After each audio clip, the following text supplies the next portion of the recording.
ಮುಲ್ಕಿ ಮೂಡಬಿದ್ರೆ ಕ್ಷೇತ್ರದಲ್ಲಿ ಆರ್ಎಎಫ್ ಘಟಕ ಸ್ಥಾಪನೆಗೆ ಜಾಗವನ್ನ ನಿಗದಿ ಮಾಡಲಾಗಿತ್ತು. ಆದರೆ ಇದೀಗ ಆ ಯೋಜನೆಯನ್ನ ಶಿವಮೊಗ್ಗ ಜಿಲ್ಲೆಗೆ ಸ್ಥಳಾಂತರಿಸಲಾಗಿದೆ. ಆದರೂ ಜಿಲ್ಲೆಯ ಶಾಸಕರು, ಸಂಸದರು ಯಾಕೆ ಮೌನ ವಹಿಸಿದ್ದಾರೆ ಎಂದು ಯುವ ಕಾಂಗ್ರೆಸ್ ಅಧ್ಯಕ್ಷ ಮಿಥುನ್ ರೈ ಪ್ರಶ್ನಿಸಿದರು. ಅವರು ಮಂಗಳೂರಿನಲ್ಲಿ ಸುದ್ದಿಗೋಷ್ಠಿ ನಡೆಸಿ ಮಾತನಾಡಿದರು. ಸುಮಾರು 48 ಎಕರೆ ಭೂಮಿಯನ್ನ ಬಡಗ ಎಕ್ಕೂರಿನಲ್ಲಿ ಮೀಸಲಿಡಲಾಗಿತ್ತು. ಆದರೆ ಈ ಯೋಜನೆ ಶಿವಮೊಗ್ಗ ಜಿಲ್ಲೆಗೆ ಸ್ಥಳಾಂತರವಾಗಿದೆ. ಎಲ್ಲಾ ರೀತಿಯ ಸಾರಿಗೆ ಸಂಪರ್ಕ ಹೊಂದಿರುವ ಜಿಲ್ಲೆ ದಕ್ಷಿಣ ಕನ್ನಡ ಜಿಲ್ಲೆಯಾಗಿದೆ. ದಕ್ಷಿಣ ಕನ್ನಡ ಜಿಲ್ಲೆ ಕೋಮು ಸೂಕ್ಷ್ಮ ಆಡಳಿತ ಪ್ರದೇಶವಾಗಿದೆ. ಬಿಜೆಪಿಯವರು ಒಂದು ಕಣ್ಣಿಗೆ ಬೆಣ್ಣೆ, ಇನ್ನೊಂದು ಕಣ್ಣಿಗೆ ಸುಣ್ಣ ಹಚ್ಚುವವರು ಎಂದ ಅವರು, ಯೋಜನೆ ಬೇರೆ ಜಿಲ್ಲೆಗೆ ಹೋಗುವವರೆಗೂ ಸಂಸದರು ಯಾಕೆ ಮೌನವಾಗಿದ್ದಾರೆ? ಶಾಸಕರು, ಸಂಸದರು ಈ ಯೋಜನೆಯ ಬಗ್ಗೆ ಯಾಕೆ ಮಾತನಾಡುತ್ತಿಲ್ಲ? ಈ ಯೋಜನೆಯಿಂದ ಎಲ್ಲರಲ್ಲೂ ಸೌಹಾರ್ದತೆ ಮೂಡಿಬರುತ್ತಿತ್ತು. ಬಿಜೆಪಿ ಶಾಸಕರಿಗೆ ಮತ್ತು ಸಂಸದರಿಗೆ ಸೌಹಾರ್ದತೆ ಬೇಡವಾಗಿದೆ ಎಂದು ಹೇಳಿದರು.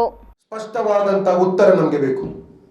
ಸಂಸದರ ಮುಖಾಂತರ, ಸ್ಥಳೀಯ ಶಾಸಕರ ಮುಖಾಂತರ ಈ ಜಿಲ್ಲೆಗೆ ಬಂದಂತಹ ಅಭಿವೃದ್ಧಿ ಯೋಜನೆಯ ಕುರಿತು ರ್ಯಾಪಿಡ್ ಆಕ್ಷನ್ ಫೋರ್ಸ್ ಅನ್ನು ದಕ್ಷಿಣ ಕನ್ನಡ ಜಿಲ್ಲೆಯ ಬಡಗ ಎಕ್ಕಾರಿನ ಜಾಗೆಯಲ್ಲಿ 48 ಎಕರೆ ಜಮೀನನ್ನು ನಿಗದಿಪಡಿಸಿದ್ರು ಕೂಡ ಇವತ್ತು ಅದನ್ನು ಏಕಾಏಕಿಯಾಗಿ ಸ್ಥಳಾಂತರ ಮಾಡಿದ್ದಕ್ಕೆ ನಮಗೆ ಸ್ಪಷ್ಟವಾದಂತಹ ಉತ್ತರವನ್ನು ಸಂಸದರು ಕೊಡಬೇಕು.